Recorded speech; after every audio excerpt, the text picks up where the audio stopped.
Esta noche aquí en el piso de la segunda edición de Noticias convocamos a la contadora Blanca Juárez para hablar de temas muy específicos. Específico, fundamental, un tema muy especial para saber cómo continuamos nosotros en la casa, la familia, ustedes. A ver, ¿cuál será la estructura económica lo que resta de esta temporada, de este año? Bien, contadora, ¿cómo le va? Buenas noches, bienvenida. Buenas noches, un gusto estar como siempre en el programa de ustedes. A ver si nos ayuda, contadora, ¿cómo hacemos con este 2017? Unos hablan de una inflación del 18, otros menos esperanzadores, indican que la inflación va a ser de más. ¿Cómo hacemos en casa para poder acomodar los números a esta posibilidad, a esta realidad tan particular? Bueno, así es. Lo que sucede es que un poco en estos últimos años hemos venido bastante impactados en realidad en nuestras economías y sobre todo lo que repercute en los salarios de bolsillo con la inflación. Nosotros cerramos un 2016 con un 36% de inflación. Por supuesto que ya habían empezado los índices inflacionarios a, digamos, lo que era la tendencia a estar en baja. Es así que nosotros iniciamos en enero del 2017 con un promedio de inflación del 1,6%. Por supuesto que hay distintas mediciones, pero todas están alrededor de este valor.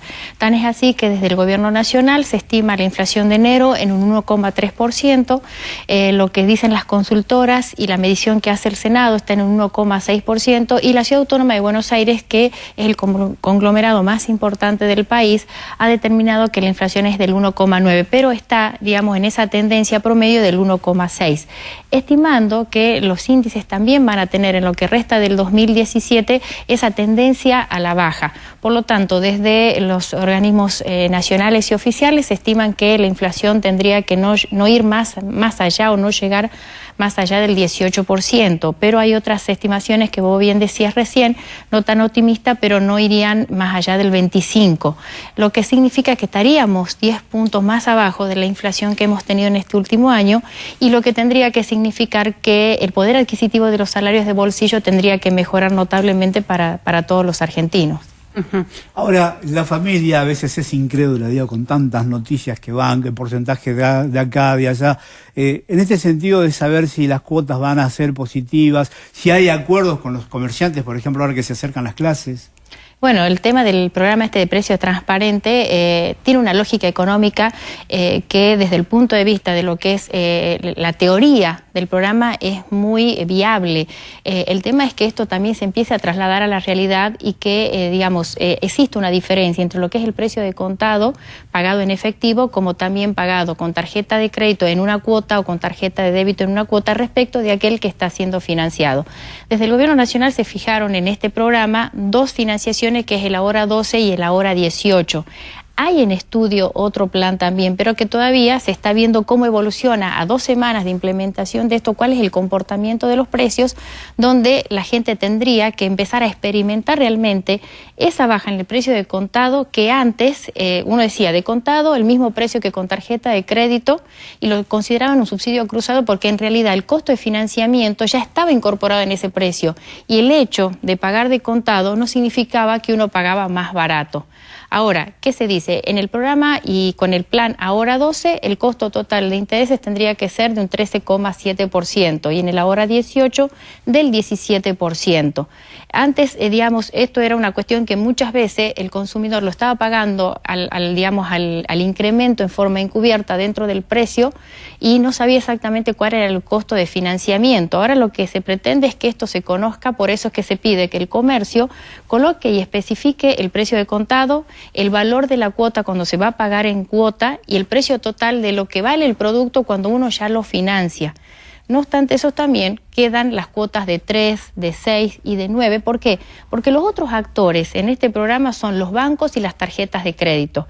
Y es donde tal vez el gobierno puso su mayor énfasis para tratar de reducir el tema del costo de financiamiento, para que entre los bancos y las tarjetas, en una suerte de competencia, moligeren ese costo que se trasladaba antes a los precios.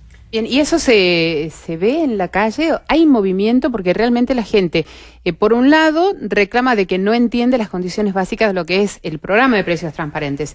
Y por otro, reclama que, si bien es cierto, no le alcanza la plata para comprar de contado, pero ve muy inalcanzable llegar a comprarlo en tantas cuotas que terminan pagando un producto y medio, o quizás un poquito más.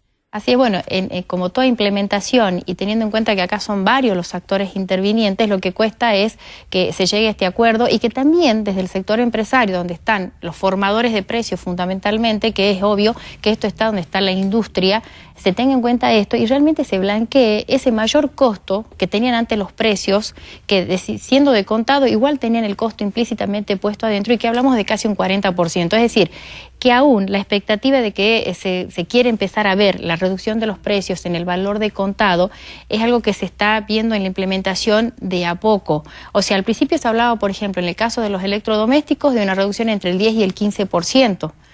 Lo que se estimaba era que podía llegar a ser esa reducción un poco mayor, pero como les digo, también hay un sector que es el comercio, que es el empresariado, que también tiene que empezar a transparentar esto y es lo que los funcionarios a nivel nacional, que son los que han implementado este programa, están esperando que se reaccione para que la gente pueda sentir esa diferencia o esa ventaja. Fundamentalmente, en una época tan particular del año, ustedes recién decían, ya estamos muy cerca de iniciar las clases y bueno, y eso es dentro de lo que es la canasta familiar, más allá de lo que puede ser alimentos y medicamentos o esparcimiento, en esta época del año tiene un especial impacto. Ahora, ¿el IVA sigue estando vigente, digamos? Sí, el IVA 21% sigue para los productos en general, después está el IVA de una tasa reducida, depende del tipo de producto y la actividad, y el 27% para los servicios. Por ahí, digo, el hecho de comprar con la tarjeta de débito... La devolución del IVA. La devolución del IVA, ¿no? Sí, la devolución del IVA también continúa vigente. Eso, digamos, eso no se ha modificado porque son todas las medidas que desde el inicio del gobierno nacional en enero del año pasado empezaron a implementarse una serie de medidas que tiendan al consumo. O sea, fundamentalmente la reactivación de la economía la están viendo o la están tratando de estimular a partir del consumo, pero para que la gente pueda consumir más, también tiene que tener salarios que se lo permitan. Exacto. Entonces... Muy cortito, perdón. Para este 2017, ¿algún consejo para la gente que la sigue por televisión?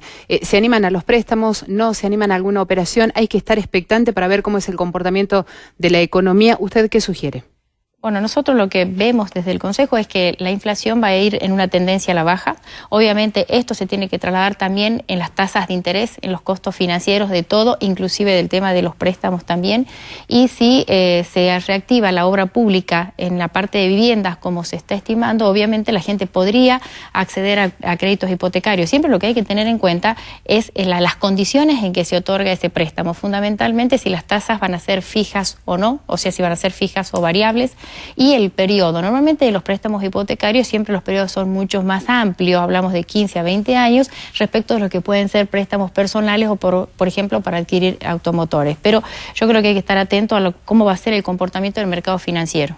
Bien, contadora, muchísimas gracias por habernos acompañado. Gracias a ustedes. Con ustedes la contadora Blanca Juárez, presidenta del Consejo Profesional de Ciencias Económicas, hablando acá de lo que puede ser el comportamiento de la economía de este año 2017. Bueno, continuamos nosotros en este